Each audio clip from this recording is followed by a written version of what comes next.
आ गया सही। हाँ, हेलो स्टूडेंट्स। ये हमारा काइनेमेटिक्स का जो है लेक्चर नंबर 13 है, जिसमें कि हम प्रोजेक्टाइल मोशन का डिस्कशन जो है वो कंटिन्यू करेंगे। कल हम लोगों ने जो है वो प्रोजेक्टाइल की स्टडी किया था, जिसमें हम किसी पार्टिकल को है अर्थ से प्रोजेक्ट करते हैं और वो उसमें टाइम पीरियड, फ्लाइट और ये सभी उसमें स्टडी किए थे, ठीक है ना। अब हम जो स्टडी करेंगे वो किसी पार्टिकल को हाइट से, ये दिया हुआ है एच हाइट है, एच सेकंड है, particle projected from A height in horizontal direction. ये एच हाइट से हॉरिजेंटली जो है वो पार्टिकल को प्रोजेक्ट कर दिया। ये हमारी हाइट एच है बिल्डिंग की, और ऐसे ये हॉरिजेंटली प्रोजेक्ट कर दिया। ठीक, हमने इस डायरेक्शन में एक्स पॉजिटिव लिया है और डाउनवर्ड डायरेक्शन में वाई को पॉजिटिव लिया है। कोई भी काइनेमेटिक्स का जब क्वेश्चन हम लगाते हैं तो उसमें पहला काम है हम ओरिजिन को अटैच करें और एक्स वाई कोऑर्डिनेट को अटैच करें, और उसके बाद हम प्लस और माइनस साइन को डिसाइड करके और तब हम इक्वेशन को लिखें एक्स डायरेक्शन में और वाई डायरेक्शन में। ठीक, तो हमने एक्स डायरेक्शन में जो वेलोसिटी है, इनिशियल वेलोसिटी है ये, ठीक है ना। तो ये वेलोसिटी चेंज नहीं होगी, जैसे आपने कल देखा था। ये हॉरिजेंटल वेलोसिटी जो है वो कांस्टेंट रहेगी, यानी कि जब ये अर्थ पर स्ट्राइक करेगा तब भी इसके पास ये हॉरिजेंटल वेलोसिटी होगी, और वर्टिकल वेलोसिटी और गेन कर लेगा। यहाँ पर वर्टिकल वेलोसिटी जीरो है जब आपने पार्टिकल को प्रोजेक्ट किया है। ठीक, तो यू एक्स यू है, यानी एक्स डायरेक्शन में वेलोसिटी यू है जो कि कांस्टेंट रहेगी। एक्सीलरेशन एक्स डायरेक्शन में जीरो है, वाई डायरेक्शन में इनिशियल वेलोसिटी जीरो है क्योंकि आपने हॉरिजेंटली प्रोजेक्ट किया है, और वाई डायरेक्शन में एक्सीलरेशन को हमने पॉजिटिव लिया है क्योंकि डाउनवर्ड पॉजिटिव है। तो आफ्टर टाइम टी जो है वो पार्टिकल हमने मान लिया ये ए पर स्ट्राइक कर रहा है पॉइंट। अगर आपको टोटल कैलकुलेशन आर का करना है, एक तरह से अर्थ पर रेंज हो गई, तो ये आर जो है वो आपका हॉरिजेंटल डिस्टेंस है, इसलिए हॉरिजेंटल वेलोसिटी इनटू टाइम लगेगा। हॉरिजेंटल वेलोसिटी कितनी है, यू है, तो यू को टी में मल्टीप्लाई कर दिया तो ये आ जाएगी, आपको आर निकल आएगा क्योंकि ये एक्स डायरेक्शन में है। वर्टिकल के लिए जो लगाएंगे तो H is equal to half G T square. मान लीजिए यहाँ से यहाँ तक स्ट्राइक करने का टाइम हमने यहाँ टी ले लिया है, वर्टिकल वेलोसिटी जीरो है, S is equal to U T plus half A T square लगाया है, यू वाई जीरो है, इसलिए जो है इसको डायरेक्ट लिख दिया है H is equal to half G T square. इससे हम अगर हाइट दी है तो टाइम कैलकुलेट कर लेते हैं, टाइम की वैल्यू इसमें पुटअप कर दो तो किस पॉइंट पर स्ट्राइक करेगा वो कैलकुलेट हो जाता आपका है, ठीक है ना। ट्रेजेक्ट्री जो इसकी है वो हम किसी पर्टिकुलर पॉइंट पर हमने कोऑर्डिनेट एज्यूम कर लिया कि ये एक्स है और ये कोऑर्डिनेट वाई है। तो एक्स किस डायरेक्शन में है, हॉरिजेंटल है, तो एक्स इज इक्वल टू होगा horizontal velocity into time at any time T. मान लिया हमने कि पार्टिकल आपने यहाँ से प्रोजेक्ट किया और मान लीजिए ये बी पॉइंट पर आ गया, तो x कितना चलेगा, मतलब x डायरेक्शन में कितना मूवमेंट होगा, तो x is equal to horizontal velocity into time. Vertical में y कोऑर्डिनेट चला है तो y is equal to half G T square. Equation number 1 से t की वैल्यू निकालिए x अपान यू और इसमें पुटअप कर दीजिए तो ये इक्वेशन आ गई। ये इक्वेशन पैराबोला की है, इसमें x पर स्क्वायर है और y पर स्क्वायर नहीं है, तो ये पैराबोलिक पाथ होगा। सभी पाथ इसमें पैराबोलिक ही हैं, ठीक है ना। और हम डिस्प्लेसमेंट भी निकाल सकते हैं प्रोजेक्टाइल की, अगर पूछा जाए। जैसे ए पॉइंट से मान लीजिए आपने हॉरिजेंटली प्रोजेक्ट किया है और ये बी पर हमें डिस्प्लेसमेंट चाहिए, तो ये इस लाइन को मिला दीजिए, क्योंकि डिस्प्लेसमेंट डायरेक्ट आप ज्वाइनिंग लाइन होती है इनिशियल टू फाइनल। तो इसमें ये y है, ये x है, तो पाइथागोरस लगाकर root X square plus Y square से आप डिस्प्लेसमेंट कैलकुलेट कर सकते हैं। किसी पर्टिकुलर पॉइंट पर अगर आपको इंस्टेंटेनियस स्पीड निकालनी हो, जैसे आपने मान लीजिए ये पार्टिकल को ऐसे प्रोजेक्ट किया और ये यहाँ स्ट्राइक किया है, तो u वेलोसिटी से प्रोजेक्ट किया था, किसी भी पॉइंट पर ये वेलोसिटी u रहेगी और वर्टिकल वेलोसिटी और गेन कर लेगा। ये इनिशियल वर्टिकल वेलोसिटी जो है वो डाउनवर्ड डायरेक्शन में जीरो है, तो v is equal to U plus A T लगाएं, या आप यहाँ की हाइट को हमने h मान लिया, यहाँ h लिख दिया है, ठीक है। तो v तो कांस्टेंट रहेगा, vx तो u ही रहेगा, और v square is equal to U square plus 2s लगाया, s की जगह हमने h लिख दिया, ठीक है। और u y जीरो है, तो यहाँ पर vx square plus vy square है, तो वी एक्स कितना है, यू है, तो यू का स्क्वायर हो गया, और बी वाई स्क्वायर कितना है, 2GH है, तो हमने वी वाई स्क्वायर की जगह 2GH लिख दिया है। ये जो हमारी है जर्नी है जिसमें हम हॉरिजेंटली प्रोजेक्ट करते हैं, ये टोटल फ्लाइट टाइम है h is equal to half GT square से इसी से निकाल लिया, इसमें स्मॉल t की जगह कैपिटल T हमने लिख दिया वहाँ, तो टोटल फ्लाइट टाइम हो गया। ठीक, ये रेंज कैलकुलेट करनी है तो यहाँ भी लिख चुके हैं आप हॉरिजेंटल वेलोसिटी इनटू टाइम, तो u को वहाँ u नोट कर दिया और t की जगह √2h/g डाल दिया, तो टोटल हॉरिजेंटल डिस्टेंस आ जाएगी। ठीक है ना। ये जो आप जब किसी बिल्डिंग की हाइट से हॉरिजेंटली किसी पार्टिकल को प्रोजेक्ट करते हैं, और ये जो हमारा आर्टिकल है इसमें वो भी लगेगा आपका कि जैसे मान लीजिए आपका ये वर्टिकल हाइट है और आपने ऐसे प्रोजेक्ट किया, ऐसे गिरेगा ऐसे आकर। ओके, इसमें एक टाइप के क्वेश्चन आपको बुक्स में और मिलेंगे, उसमें होता है कि एरोप्लेन जो है वो एरोप्लेन आपका फ्लाइंग कर रहा है और उससे आपने किसी बॉडी को ड्रॉप कर दिया।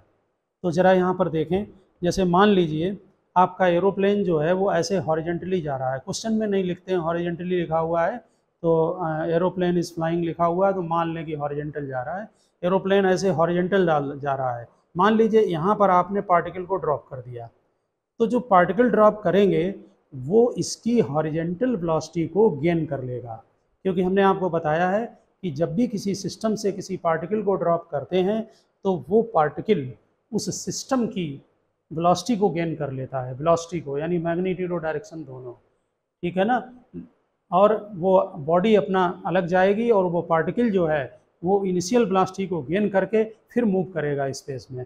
तो देखिए जैसे आपने ये इसको ऐसे यहाँ पर ले जा रहे, आपने यहाँ पार्टिकल को ड्रॉप कर दिया, ओके, तो वो पार्टिकल इसके साथ साथ जैसे यहाँ पर ड्रॉप किया तो जब ये यहाँ आएगा इसके नीचे रहेगा हमेशा, ऐसे ऐसे गिरेगा। हम इसको यहाँ बोर्ड पे आपको करके दिखा रहे हैं कि जैसे मान लीजिए यहाँ पर एरोप्लेन ये जा रहा है हॉरिजेंटली और आपने किसी पार्टिकल को ऐसे ड्रॉप कर दिया, तो पार्टिकल तो ये गिरेगा यहाँ पर, जब एरोप्लेन यहाँ होगा तो पार्टिकल इसके ठीक नीचे होगा। हरी बात समझ में, जब एरोप्लेन इस जगह पर होगा तो पार्टिकल इसके ठीक नीचे होगा, यहाँ पर होगा, एरोप्लेन यहाँ होगा, यानी कि जो फ्लाइट होगी आपकी उसको वो हमेशा डाउनवर्ड डायरेक्शन में दिखेगा जाता हुआ। ठीक है ना, ऐसे कारण ये है कि इसका हॉरिजेंटल मोशन है और जो पार्टिकल आपने ड्रॉप किया है उसमें भी हॉरिजेंटल मोशन है, तो हॉरिजेंटल मोशन की रिलेटिव वेलोसिटी 0 है। मान लीजिए 100 मीटर पर सेकंड से आगे ये जा रहा है और आपने किसी बॉडी को यहाँ से ड्रॉप किया, यहाँ से ड्रॉप किया, तो ये बॉडी ऐसे चलेगी, तो इसकी वेलोसिटी भी हॉरिजेंटल 100 है और जो पार्टिकल को ड्रॉप किया है उसकी भी हॉरिजेंटल 100 है, तो हॉरिजेंटल वेलोसिटी रिलेटिव 0 है। तो इसलिए इस फ्रेम से अगर आप इस बॉडी को देखेंगे तो वो सीधे आपको वर्टिकली नीचे आती हुई दिखाई पड़ेगी। इसीलिए हमने ये डायग्राम बनाया है कि जब फ्लाइट आपकी जो है वो यहाँ से अगर आप जर्नी स्टार्ट करते हैं तो ये ए पॉइंट पर है, तो ये दोनों पॉइंट नीचे होंगे, यानी बॉडी यहाँ होगी और फ्लाइट यहाँ होगी। जब ये अर्थ पर स्ट्राइक करेगा तब भी ये ठीक इसके ऊपर फ्लाइट होगी। ठीक है, तो आप इस टाइप के क्वेश्चन में ध्यान रखना, एरोप्लेन वाले क्वेश्चन, उसमें आप क्या करेंगे कि जो एरोप्लेन की हॉरिजेंटल वेलोसिटी दी होगी वो वेलोसिटी ले लें और बाकी एरोप्लेन को जाने दें। आप अपनी बॉडी में ये हॉरिजेंटल वेलोसिटी को मान लें कि स्टार्टिंग हॉरिजेंटल वेलोसिटी ये है और फिर वर्टिकल वेलोसिटी ये धीरे धीरे गेन करेगा, इनिशियल वर्टिकल वेलोसिटी इसकी 0 है। ओके, फिर वर्टिकल वेलोसिटी यहाँ तक गेन करेगा, वो आप नेट वेलोसिटी या स्पीड है वो आप कैलकुलेट कर सकते हैं। तो समझ गए होंगे आप हॉरिजेंटल डायरेक्शन में। बाद में हम लोग जब न्यूमेरिकल लगाएंगे तो वो चीज़ और क्लियर हो जाएगी। आप नेक्स्ट नोट करें, इसमें particle projected from A height है, ये हाइट से प्रोजेक्ट किया लेकिन एट एन एंगल थीटा है, अब की बार हॉरिजेंटली नहीं है, ये हमने जो पार्टिकल इसमें प्रोजेक्ट कर रहे हैं वो एंगल थीटा पर जो है वो प्रोजेक्ट कर रहे हैं। ठीक है ना, तो उसमें भी देखें यहाँ क्वेश्चन में कि हमने डायग्राम में एक्स और वाई अटैच किया है और एक्स और वाई अटैच करके फिर हमने उसमें कंपोनेंट किए हैं, एक्स डायरेक्शन के अलग लिखे हैं और वाई डायरेक्शन के कंपोनेंट सेपरेट लिखे हैं। ठीक है ना, और फिर एक्स और वाई दोनों में इक्वेशन ऑफ मोशन को अलग से लगाया गया है। ये है आपका आर्टिकल, इसमें आपने ये हाइट पर ऐसे प्रोजेक्ट कर दिया, हमने उस दिन बताया भी था, जैसे ये बिल्डिंग की हाइट है h और इससे ऐसे प्रोजेक्ट कर दिया। पहले ऐसे किया था सीधे ऐसे।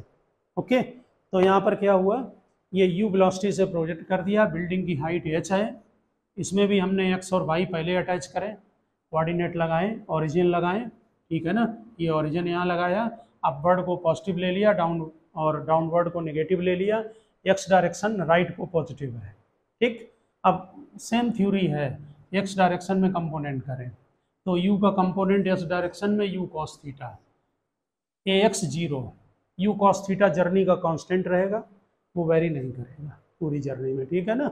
और ए वाई माइनस जी होगा क्योंकि डाउनवर्ड को हमने नेगेटिव लिया है, और you why you sine theta होगा, प्लस लगाएं या ना लगाएं यू साइन थीटा होगा। अब हॉरिजेंटल डिस्टेंस निकालनी है, कहीं पर भी निकालनी हो, ये तो हम यहाँ पर निकाल लें जब अर्थ पर स्ट्राइक करेगा, बीच में भी आप कहीं भी हॉरिजेंटल निकालना हो तो हॉरिजेंटल वेलोसिटी ले लें और वहाँ तक का टाइम ले लें, जब अर्थ पर स्ट्राइक करेगा तो ये जो जर्नी हम निकाल रहे हैं सी से ए तक, सी पॉइंट ले लिया हमने ये, तो horizontal velocity into total flight time T लगेगा, ठीक है। और फ्लाइट टाइम वर्टिकल मोशन से निकलेगा, जैसे अभी आपने निकाला था, इसमें फिर वर्टिकल वाली इक्वेशन लगाई, S is equal to U T plus half A T square. देखिए यहाँ वाई नोट किया, यहाँ वाई नोट किया, यहाँ वाई लिखा, एस वाई कितना है माइनस है, से भूलना नहीं, हमेशा माइनस ही होगा क्योंकि यहाँ पर आपने ऑरिजिन लगाया है, और जब यहाँ पर स्ट्राइक करेगा तो टोटल डिस्प्लेसमेंट माइनस एच है, ठीक है ना।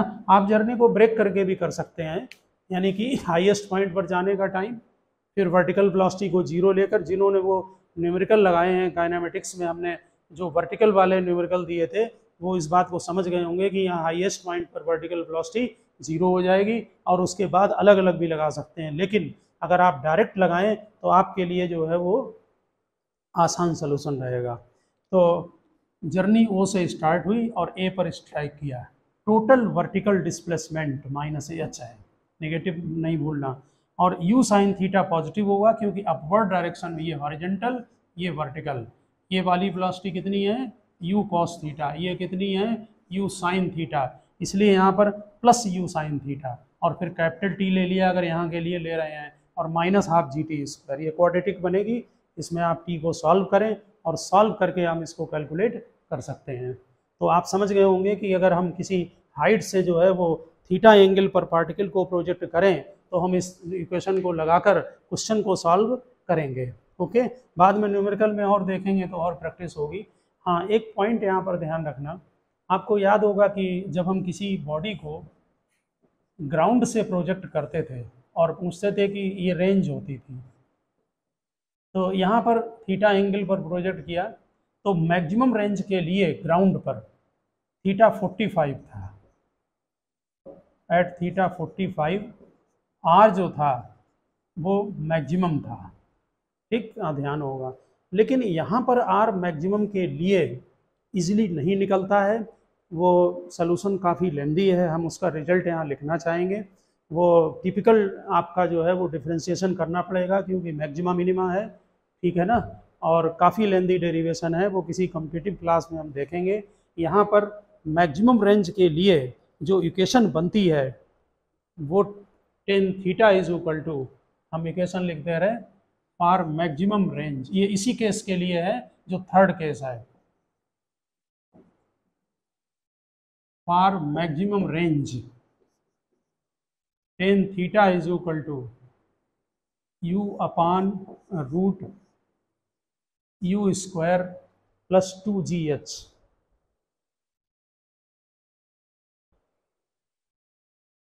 You square plus 2gh। यहाँ हम एक पॉइंट आपको वेरीफाई करा दे रहे हैं, ये रिजल्ट डिफ्रेंशिएशन करने के बाद आता है, दो मेथड हैं, क्वाड्रेटिक से भी सॉल्व होता है, कि अगर इसमें h को हम जीरो रख दें, put h is equal to zero, अगर h को जीरो कर देंगे तो ये प्रोजेक्टाइल अर्थ के सरफेस से हो जाएगा, ये बात समझ रहे होंगे आप। तो h अगर जीरो रख देंगे तो u कैंसिल हो जाएगा और टेन थीटा 1 आ जाएगा और थीटा 45 हो जाएगा, ये केस हमारा ये वाला बन जाएगा, आप समझ गए होंगे।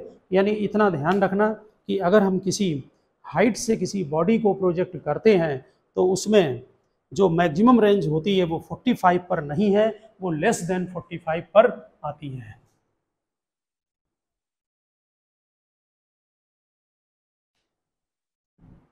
और मैक्सिमा मिनिमा में आपको मालूम है कि डिफरेंशिएट करके जीरो करना पड़ता है। हम इसमें भी डिफरेंशिएट करके जीरो कर सकते थे, जिसमें हमने थीटा 45 लिया है। आपने लिख दिया, आपने जो वहाँ पर था वो डायरेक्ट कर लिया था कि रेंज के फार्मूला में साइन 2 थीटा को 1 रख दिया था। साइन थीटा और कॉस थीटा जब दिया होता है तो मैक्सिमा और मिनिमा निकालने के लिए हम डायरेक्ट मेथड का यूज़ कर सकते हैं। और एक और हम यहाँ पर केस डिस्कस कर ले रहे हैं। ये हमने अब की बार डाउनवर्ड प्रोजेक्शन कर दिया, वही सेम केस है। एच हाइट से बिल्डिंग को डाउनवर्ड प्रोजेक्ट कर दिया, ऐसे यहाँ गिरेगा आकर, यहाँ ओरिजिन लगाया ऊपर, ये एक्स एक्सेस और डाउन को पॉजिटिव ले लेंगे क्योंकि डाउनवर्ड आप प्रोजेक्ट कर रहे हैं। नेचुरल है कि इसको जब आप सॉल्व करेंगे तो यहाँ पर ये हॉरिजेंटल वेलोसिटी हो जाएगी u cos थीटा, और यहाँ पर हम यहाँ पर डाल रहे हैं कौन सा केस है, फोर्थ, ठीक है ना। तो वर्टिकल वेलोसिटी कितनी हो गई, u sin थीटा। तो x डायरेक्शन में इनिशियल एक्सीलरेशन 0 है, x डायरेक्शन में initial velocity u cos theta है, ठीक। तो x डायरेक्शन में अगर मान लीजिए ये r है, तो अगर आपको टाइम यहाँ तक का आना चाहिए, और y डायरेक्शन में अगर जब पैरामीटर लगाएंगे तो y डायरेक्शन में ए वाई प्लस जी, हमने डाउनवर्ड को पॉजिटिव ले लिया है, ओके। डिस्प्लेसमेंट भी पॉजिटिव होगा, और वेलोसिटी y डायरेक्शन में कितनी है, u sin थीटा है। अब जब हम यहाँ पर इक्वेशन का यूज करेंगे, ये s is equal to U T plus half A T square, इसमें y लगा दिया सब में, क्योंकि हमें y डायरेक्शन में यूज़ करना है। तो y डायरेक्शन में डिस्प्लेसमेंट अब हम पॉजिटिव लेंगे क्योंकि हमने डाउनवर्ड को पॉजिटिव ले लिया है। तो s is equal to U Y क्या है, u sin थीटा, ये टोटल फ्लाइट टाइम लिया है, प्लस हाफ, सभी पॉजिटिव ले लिए हैं डाउनवर्ड में। इस इक्वेशन से t निकाला जाएगा, और t की वैल्यू आप पुटअप कर दें किसी में हॉरिजेंटल वेलोसिटी इनटू टाइम में, तो आपका कैलकुलेशन आ जाएगा, आप उसमें इजीली कैलकुलेट कर लेंगे। तो समझ गए होंगे आप यहाँ पर। इसमें जो हमने केस को डिस्कस किए हैं आपके प्रोजेक्टाइल मोशन के लिए, उनमें एक और केस होता है, वो इंक्लाइंड प्लेन पर है। वो हम जब इसके न्यूमेरिकल सभी लगा लेंगे तो वो उसमें डालेंगे, क्योंकि 11th में इंक्लाइंड प्लेन का नहीं पूछते हैं, कॉम्पिटिटिव एग्जाम में इंक्लाइंड प्लेन का यूज होता है, उसको रफली हमें आना चाहिए इंक्लाइंड प्लेन, ठीक है ना। तो अभी हम इंक्लाइंड प्लेन का डिस्कशन नहीं करेंगे, हटा दें इसको। तो इसमें हम जो नेक्स्ट आर्टिकल डिस्कस करेंगे वो रेडियस ऑफ कर्वेचर करेंगे। हालांकि 11th में रेडियस ऑफ कर्वेचर नहीं पूछते हैं, रेडियस ऑफ, और थोड़ा थ्योरी भी आगे की आती है इसमें फार्मूला, रेडियस ऑफ कर्वेचर। जो प्रोजेक्टाइल मोशन है,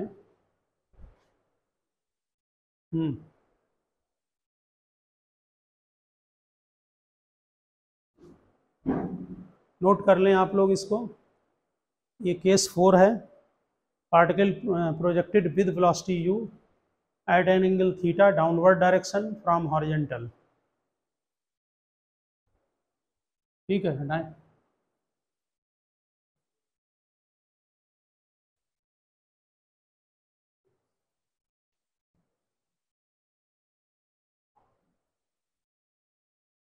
सभी पॉजिटिव होंगे क्योंकि डाउनवर्ड डायरेक्शन को हमने पॉजिटिव मान लिया है, ओके। तो रेडियस ऑफ कर्वेचर का यहाँ जो मीनिंग होता है वो ये है, ये एक्स डायरेक्शन है, ये वाई डायरेक्शन है। जब किसी पार्टिकल को आपने प्रोजेक्ट किया है तो हर पॉइंट पर अगर आप यहाँ पर ये सर्किल सा बनाएं तो इसकी रेडियस अलग अलग होगी, यानी कर्वेचर की रेडियस क्या है, ये कर्व बन रहा है ना, तो हर पॉइंट पर रेडियस ऑफ कर्वेचर अलग अलग आएगा, ठीक। हमारा एक चैप्टर है आगे सर्कुलर मोशन का, यूनिफॉर्म सर्कुलर मोशन, वहाँ से हम एक फार्मूला लेंगे। फिलहाल आप फार्मूले को लर्न रखना, क्योंकि अभी फार्मूला आप वो नहीं समझ पाएंगे कि क्या है। जो लोग कर चुके हैं 11th 12th उन्हें तो आता है यहाँ पर। तो वहाँ पर हम एक्सीलरेशन का एक फार्मूला होता है। आपको ये बात मालूम है कि जब भी कोई पार्टिकल सर्कुलर मोशन में होता है तो वो सेंटर की तरफ एक्सीलरेटेड होता है हमेशा।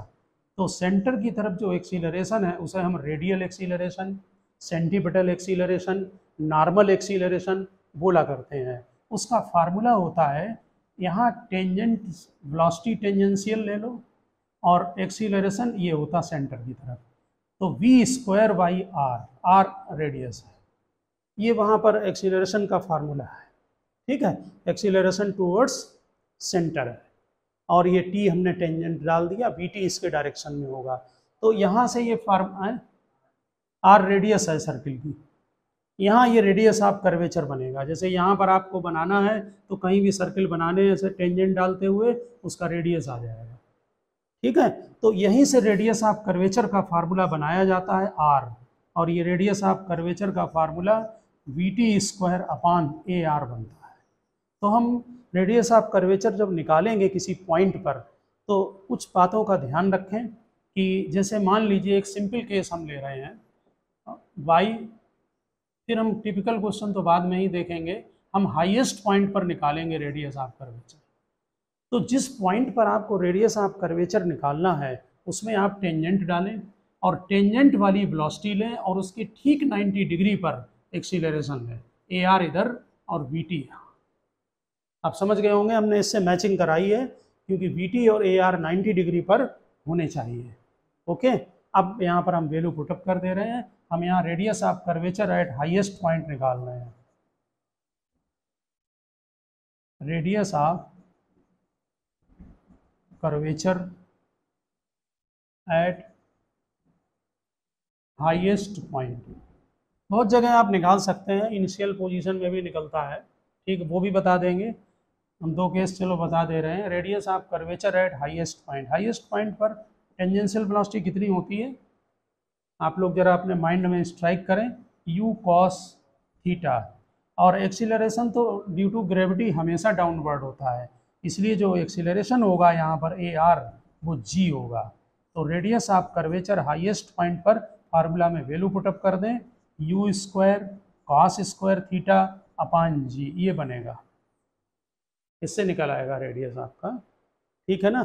एक और हम केस ले रहे हैं कि हम जिस पॉइंट से प्रोजेक्ट कर रहे हैं उस पॉइंट पर रेडियस ऑफ कर्वेचर क्या होगा। तो आप थोड़ा अलर्ट होके देखना, रूल यही है, अगर रूल ध्यान रहेगा तो मिस्टेक नहीं होगी। हमें जिस पॉइंट पर रेडियस ऑफ कर्वेचर निकालना है हम उस पॉइंट पर टेंजेंट ड्रा करते हैं और फिर टेंजेंट डालकर जो टेंजेंट है हमारा उसके डायरेक्शन में हम वेलोसिटी को लेते हैं। ओके, और ठीक उसके 90 डिग्री पर जो है वो हम एक्सीलरेशन को लेते हैं। तो ज़रा देखें प्रोजेक्टाइल मोशन में, ये x ये y हम इस पॉइंट पर निकालेंगे जस्ट जब हमने पार्टिकल को u वेलोसिटी से प्रोजेक्ट किया है, यानी कि अब हम radius of curvature at starting point या प्रोजेक्शन पॉइंट, वो ज़्यादा सही वर्ड है, लिख देंगे यहाँ पर रेडियस ऑफ कर्वेचर। ठीक है ना, radius of curvature at projection point. तो क्या करेंगे, ये तो टेंजेंट तो u ही हो गया, इसका मतलब जो vt है वो u है, क्योंकि u से आपने प्रोजेक्ट किया है। एक्सीलरेशन ड्यू टू ग्रेविटी नीचे होता है, इसके दो कंपोनेंट किए जाएंगे।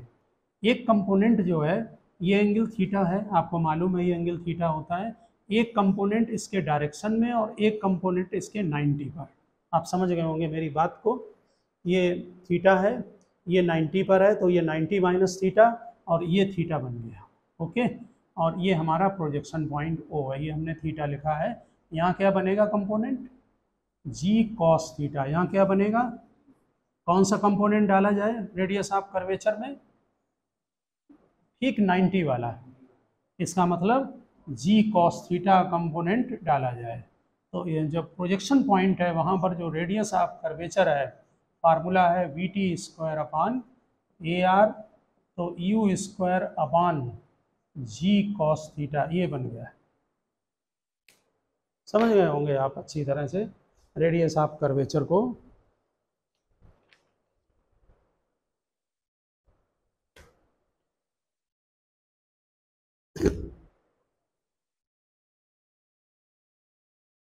हाँ, सभी हटा दें हम यहाँ से,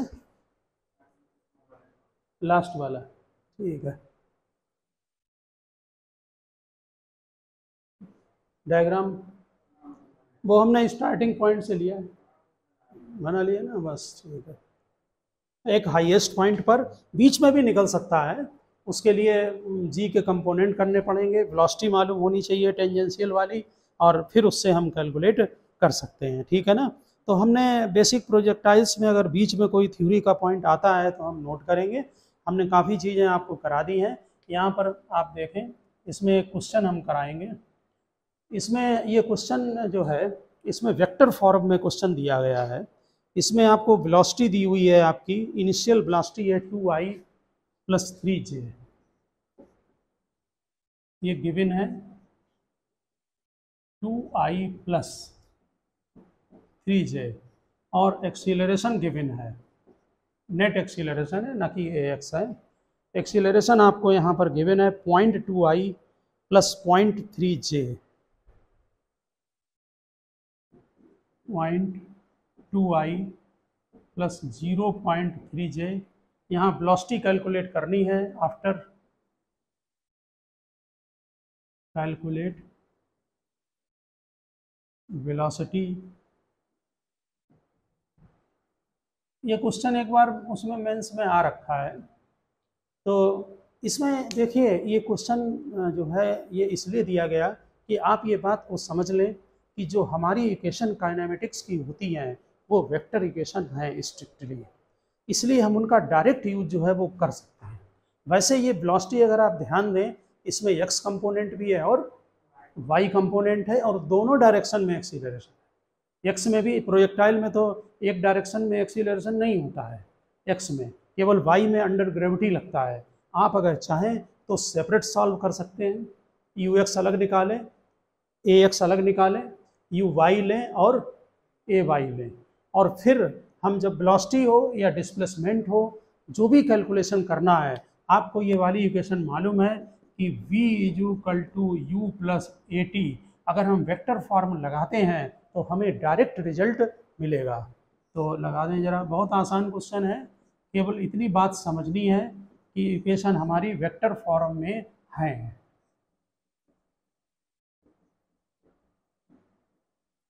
इसमें 10 मल्टीप्लाई कर दें, ठीक है ना। तो 2i + 3j, फिर ये हो गया 2i + 3j, इनको ऐड कर लें तो 4i + 6j हो गया। अगर आपको मैग्नीट्यूड निकालना है तो रूट कर लें, 16 और +36, जो भी आए वो आपका मीटर पर सेकंड हो जाएगा, ठीक है। या आप चाहें तो अलग अलग सेपरेट सॉल्व करें, ux अलग निकालें, ax अलग कैलकुलेट करें, vx निकालें, और उससे भी आप कैलकुलेट कर सकते हैं अपनी वैल्यू को, ठीक है ना। तो यहाँ जो पर्पज है इस क्वेश्चन का वो यही है कि जो हमारी काइनेमेटिक्स की जो इक्वेशन होती हैं वो इक्वेशन स्ट्रिक्टली वेक्टर इक्वेशन हैं, ठीक है ना। और उसमें आप जो है वो डायरेक्ट वेक्टर की इक्वेशन को लगाकर आप उसे जो है वो कैलकुलेट कर सकते हैं, ठीक है ना। हमने rate of change of speed करा दिया था ना कल आपको, हाँ करा दिया था। डायरेक्शन अगर पूछें तो फिर tan theta perpendicular upon base, ठीक है ना। एक बात हमने शायद पहले न बताई हो, आप इस चीज़ को ज़रूर सभी लोग नोट कर लेना, ये बड़ा फैमिलियर है कि अगर ये 90 डिग्री है, ये 4 है, ये 3 है, तो ये 5 होगा।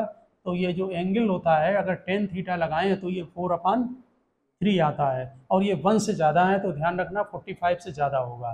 तो ये एंगल आपका लगभग जो है वो 53 डिग्री आता है, और ये वाला जो एंगल है tan थीटा लगाएंगे तो 3/4 होगा, तो ये 37 आता है।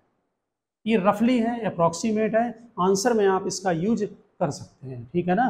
तो और बहुत ज़्यादा आप कई बुक्स में अगर देखेंगे तो ये फिगर जो है वो यूज किए जाते हैं, इसलिए ये जो पाइथागोरियन ट्रिपलेट है 3, 4, 5 का, इसके जो रिजल्ट हैं आप वो रिजल्ट को जो है वो ज़रूर ध्यान रखें। हमने प्रोजेक्टाइल में बहुत केस आपको कराए हैं, ठीक है ना। तो प्रोजेक्टाइल की जो इक्वेशन आप लिखते हैं, जो क्या थी इक्वेशन, ज़रा ध्यान है आपको, projectile equation y is equal to x tan theta, वो इक्वेशन आपको लर्न करके रखनी है, ठीक है ना। वो इक्वेशन है आपकी प्रोजेक्टाइल की y is equal to x tan theta minus G X square upon 2u square cos square theta है।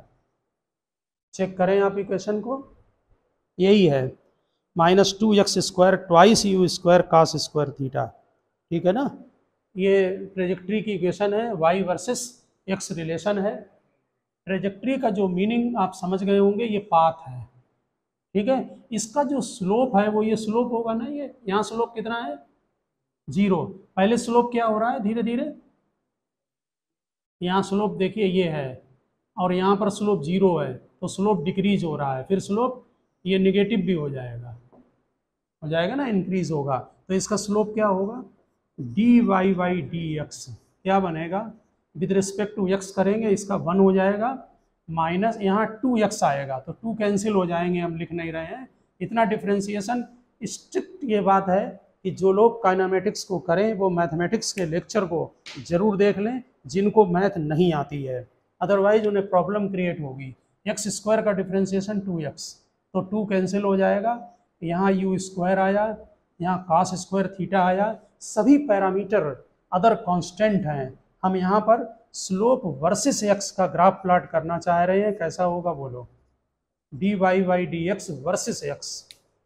आप लोग सभी मेंटली ये बात डिसाइड करें, ग्राफ का प्लॉट करना हमने मैथमेटिक्स के लेक्चर नंबर 2 और 3 में करा रखा है, जिसमें हमने कोऑर्डिनेट कराया है। उसके बिना ग्राफ प्लॉटिंग में आपको बहुत प्रॉब्लम आएगी, इसलिए आप लोग जो हैं वो ग्राफ मैथमेटिक्स वाले जो लेक्चर हैं उनको ज़रूर देखें।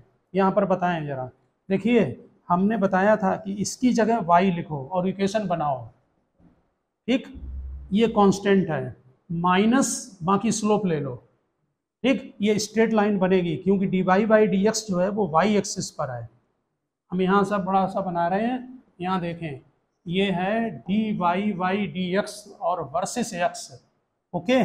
तो अब जरा इक्वेशन का आइडिया लेते हैं कि क्या बन रहा है। तो y is equal to minus M X plus C बनेगी, इंटरसेप्ट पॉजिटिव है और ये निगेटिव है, यहाँ आप समझ गए ना बात, इंटरसेप्ट पॉजिटिव है यानी इंटरसेप्ट यहाँ ऊपर पॉजिटिव होगा और स्लोप नेगेटिव होगा।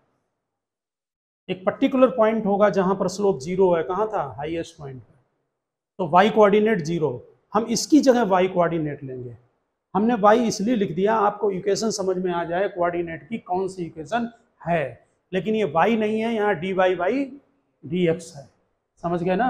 हमने D Y by D X की जगह y लिख दिया है और बाकी सब कांस्टेंट होता है। आप वेरिएबल पर ध्यान दें, केवल ये वेरिएबल y का है, यहाँ वेरिएबल x का है, बाकी स्मॉल m डालें और इंटरसेप्ट को c डालें, tan थीटा c लेना पड़ेगा क्योंकि सब कांस्टेंट है। अदर जो वेरिएबल है हमें केवल उन पर ध्यान देना है, variable meaning x y t variable होते हैं, समझ गए ना। तो स्ट्रेट लाइन इक्वेशन आएगी, आप यहाँ पर चेक कर लें कि देखिए यहाँ पर अपने हाईएस्ट पॉइंट पर इस जगह स्लोप 0 है क्योंकि D Y by D X 0 है, इसके इधर स्लोप पॉजिटिव है और इसके बाद स्लोप नेगेटिव है। अच्छी तरह से ग्राफ को समझ लें। ओके स्टूडेंट्स, हम ये लेक्चर क्लोज कर रहे हैं, आगे हम न्यूमेरिकल के साथ मिलेंगे नेक्स्ट लेक्चर में, ठीक है ना, काइनेमेटिक्स के। तब तक आप इसको प्रिपेयर करें।